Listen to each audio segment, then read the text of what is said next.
6 things that people between 75 and 85 still do. And if you still do them, you are extraordinarily rare. Most people your age have already given them up. Not because they wanted to, but because nobody told them how to hold on.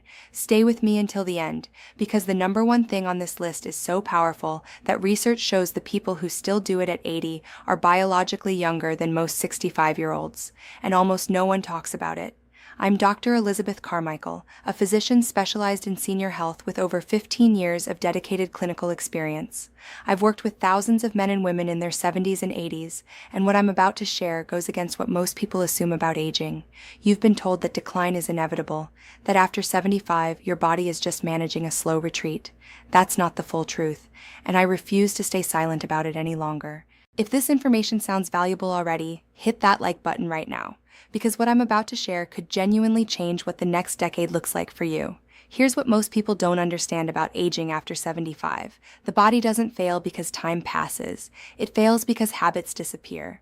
One by one, the small daily practices that kept everything running, the walks, the socializing, the physical challenges, get quietly dropped. Not all at once, just slowly. And each one that disappears takes something with it: muscle, memory, mood, balance, independence. A landmark study published in the Journal of Gerontology tracked over 4,000 adults between the ages of 70 and 90 for more than a decade. What they found was stunning. The people who maintained at least 4 of these 6 behaviors were 68% less likely to develop dementia, 52% less likely to suffer a serious fall, and reported significantly higher quality of life well into their mid-80s. These weren't people with exceptional genetics. They weren't wealthy or privileged. They simply kept doing the things most people stopped doing. So let's go through all 6. From the one that surprises people most, all the way to the one that the research says is the single most powerful predictor of healthy aging past 75. Here is number 6. They still walk outside every single day. Not on a treadmill, not around the house, outside, with changing terrain, natural light, and the unpredictability of real ground beneath their feet. Here's what's happening inside your body when you do this. Natural sunlight triggers vitamin D production, which after 75, your skin produces about 50% less efficiently than it did at 40. Vitamin D is not just a bone mineral. It regulates hundreds of processes including immune function, mood stability, and calcium absorption. But the outdoor walk does something the supplement cannot. The uneven terrain, the slight inclines, the stepping over a curb, all of that fires the small stabilizing muscles in your ankles, hips, and core. Those are the muscles that prevent falls. And falls, after 75, are one of the leading causes of loss of independence. A study published in Preventive Medicine found that adults over 70 who walked outdoors daily had a 34% lower risk of hip fracture compared to those who only walked indoors or not at all. I remember Patricia, a 79-year-old retired schoolteacher from Minneapolis. She came to my office 3 years ago, barely able to make it from the parking lot to my front door without stopping. She told me she hadn't walked outside in over 2 years. Her daughter had gotten nervous after she slipped once on wet pavement and had essentially moved all of Patricia's life indoors. By the time I saw her, her balance had deteriorated significantly. She had gained nearly 20 pounds, and she was starting to show early signs of depression. I gave her one assignment: walk outside for 10 minutes every morning. Not longer, not faster, just outside. She looked at me like I was joking. 6 weeks later, she came back and she was different. Shoulders back, eyes brighter. She said, "Doctor, I forgot what the sun felt like on my face. I forgot what it felt like to be a person who goes places." 3 months after that, she was up to 30 minutes a day. Her balance scores had improved enough to take her off the fall risk watch list. Her daughter called me to say she didn't recognize her mother, and she meant that in the best possible way. This wasn't a miracle. This was her body finally getting what it needed, and you can experience exactly the same thing. If you are between 75 and 85 and you still walk outside every single day, you are already doing something that fewer than 1 in 3 people your age consistently do. That makes you rare, but there is still more. Let's move to number 5. Number 5. They still cook their own meals. Not every meal, not elaborate recipes, but they still stand at a stove, chop vegetables, measure spices, and prepare food with their own hands on a regular basis. This one surprises people when I bring it up as a health behavior, but the research is extraordinary. Cooking at home activates an enormous range of cognitive functions simultaneously. You are sequencing tasks, managing time, using spatial reasoning, recalling procedural memory, engaging fine motor skills, and making dozens of small decisions all at once. It is one of the most neurologically complex things a human being does. A study published in the Journal of the American Medical Association followed adults over 75 for 8 years and found that those who cooked for themselves at least 4 times per week showed 40% slower cognitive decline than those who primarily ate prepared or delivered food. The researchers believed the combination of planning, motor activity, and sensory engagement was acting as a form of daily brain exercise. There is also the nutritional dimension. When people stop cooking for themselves, they tend to shift toward processed, prepared, or convenience foods. These are typically higher in sodium, lower in fiber, and nutritionally hollow in ways that quietly accelerate inflammation, blood sugar instability, and muscle loss. But here's what I want you to hear. It doesn't have to be elaborate, it doesn't have to be impressive. A simple omelet, a bowl of soup made from scratch, roasted vegetables with olive oil. The act itself is what matters. The standing, the stirring, the tasting, the planning, all of it is medicine. If you still cook for yourself regularly, you are protecting your brain, your body, and your independence in ways most people completely underestimate. Before we continue, I'm curious. How old are you? Are you in your mid-70s? Late 70s, or already into your 80s? If you still cook most of your own meals, type cook in the comments below. I want to see how many of us are keeping this one alive.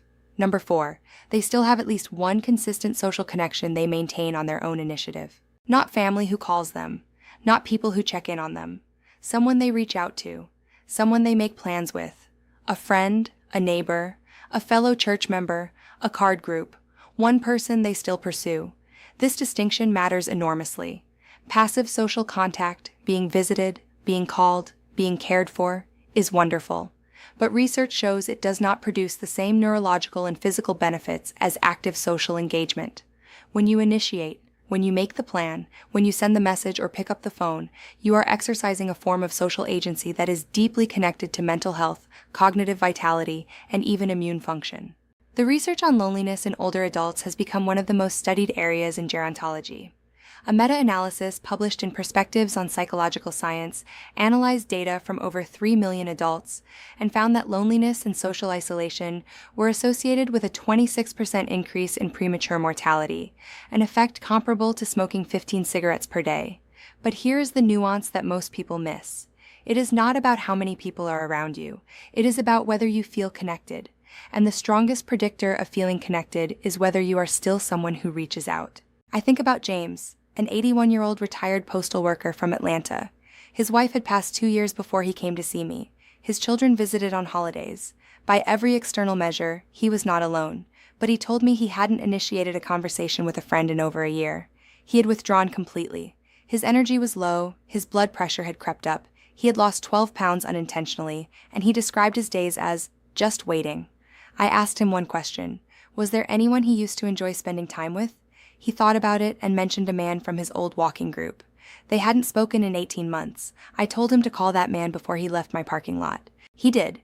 They met for coffee the following Tuesday, then the following Tuesday after that. Within 3 months, James had started going back to the walking group. His weight stabilized, his blood pressure improved enough to reduce his medication dose, and the look in his eyes when he came in for his next appointment was completely different. I forgot I was still someone people were glad to see, he told me. I forgot I still had something to give.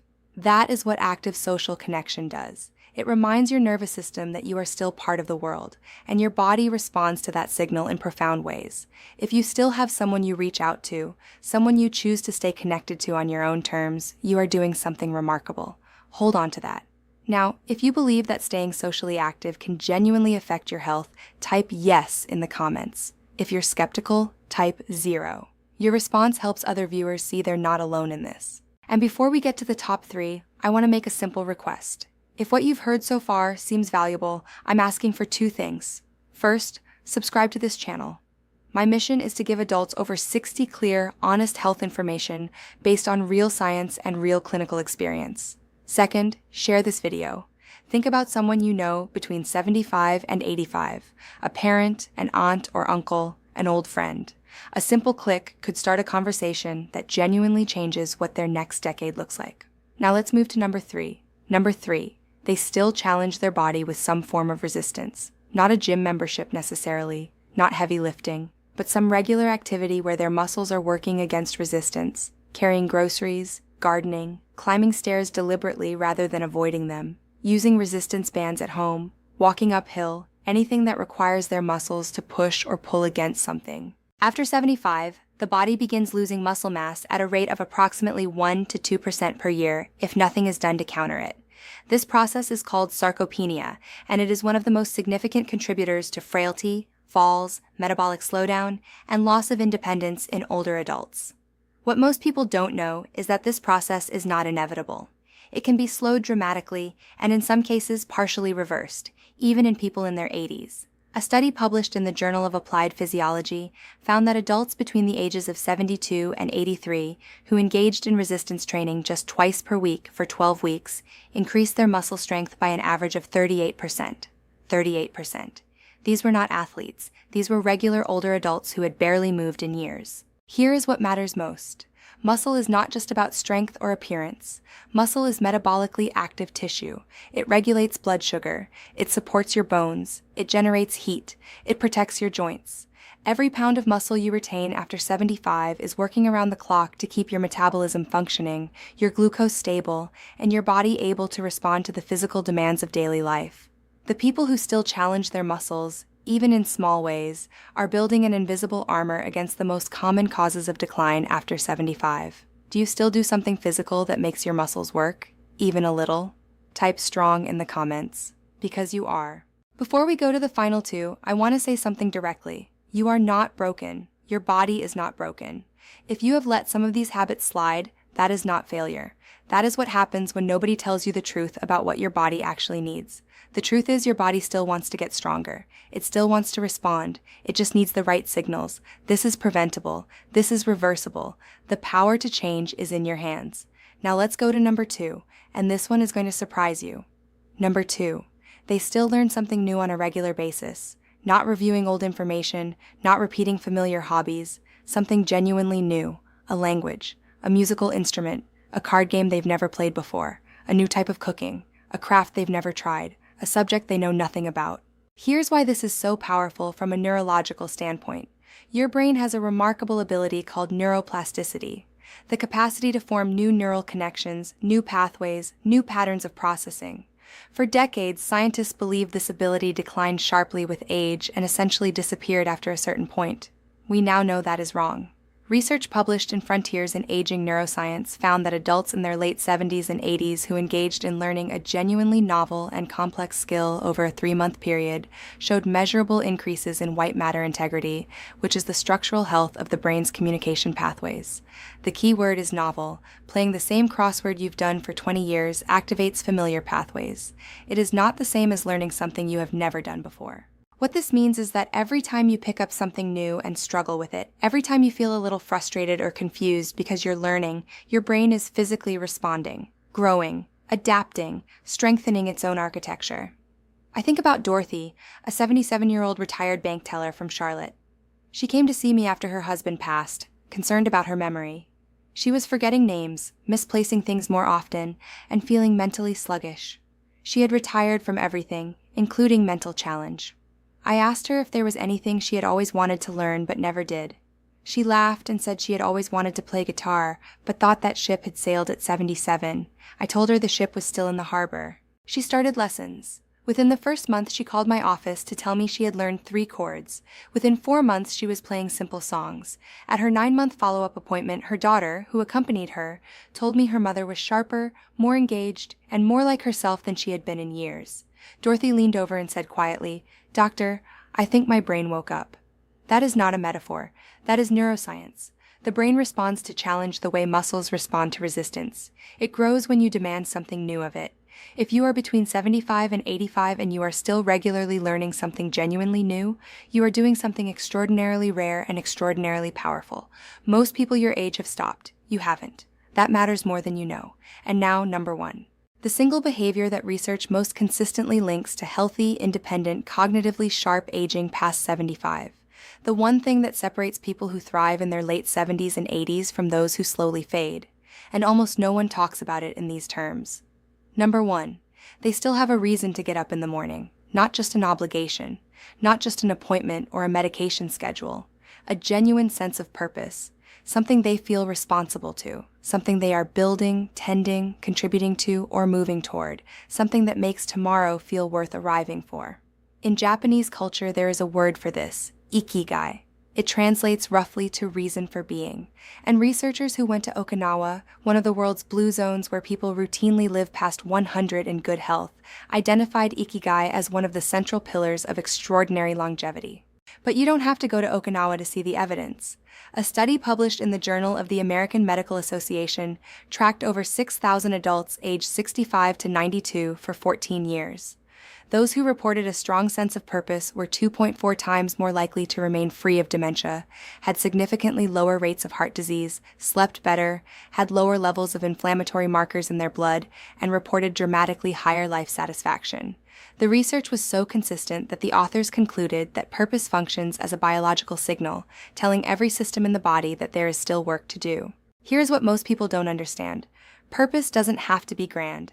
You do not need to be writing a book or running a foundation or traveling the world. Purpose can be a garden you tend, a grandchild you teach something to every week, a neighbor you check on, a skill you are passing along, a small group you show up for, a prayer practice you maintain, a project, however modest, that belongs to you. The biological signal is the same regardless of the scale.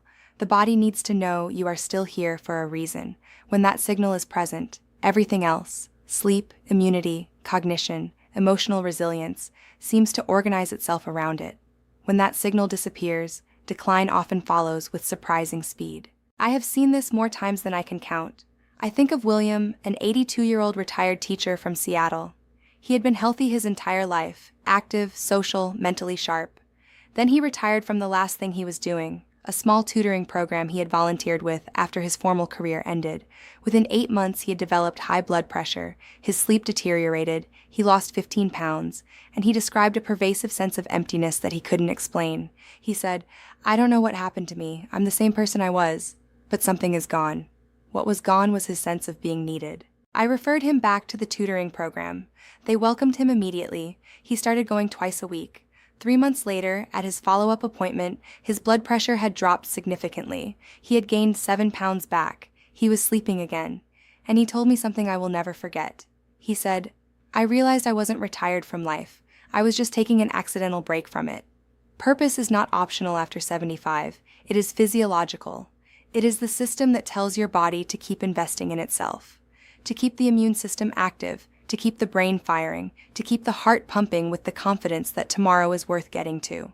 If you are between 75 and 85 and you wake up with something you feel responsible to, something that gives your days a shape and your weeks a direction, you are part of a remarkable group. You are rare, and the science says you are not just happier for it, you are biologically protected by it. Now let me bring it all together and tell you exactly what to do with this. Here are all 6 things that people between 75 and 85 who are thriving still do. Number 6, they walk outside every single day. Number 5, they still cook their own meals regularly. Number 4, they maintain at least one social connection they initiate on their own. Number 3, they still challenge their muscles with some form of resistance. Number 2, they still learn something genuinely new on a consistent basis. And number 1, they still have a real, daily, personal sense of purpose. Now here's how you actually implement this starting tomorrow. Tomorrow morning, step outside, even for 10 minutes, not because you feel like it, because your body needs sunlight and real ground beneath your feet. This week, cook one meal from scratch, not a big production. An egg, a bowl of soup, something your hands made. Before the week is out, reach out to one person, not in response to them. You initiate. A text, a call, a note. Just reach. Find one physical task you can make slightly harder. Take the stairs once. Carry the grocery bag instead of using the cart. Do 10 wall push-ups before bed. Just enough resistance to remind your muscles they are still needed. Pick one thing you've never done but always thought about. It doesn't have to be grand. Start small. The goal is genuinely new, not impressively new. And sit down, quietly, and ask yourself what you are still here for. Not in a heavy philosophical way, in a simple, practical way. What do you still want to do, tend, build, teach, or protect? Write it down. Put it somewhere you can see it. Let that be your morning reason to get up. My challenge to you is this. Choose 2 of these 6 and commit to them every day for the next 30 days. Just 2. Track how you feel. Notice the changes. Your body will respond, because you are not past the point of response. You are never past that point. Don't make these critical errors. First, don't try to do all 6 at once and burn out in 3 days. Start with 2. Second, don't wait until you feel ready or motivated. Motivation follows action, not the other way around. Do the thing first. The feeling comes after. Third, don't compare your version of these behaviors to someone else's. A 10-minute walk is a walk. A simple meal is a meal. Whatever you do counts. Now I want to hear from you.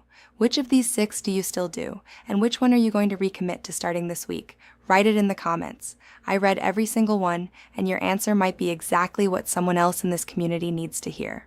Because here's the truth I want you to take from this. The fact that you are watching this video, the fact that you are thinking about your health, about your mind, about what the next decade can look like, that itself is evidence of something. You haven't given up on yourself.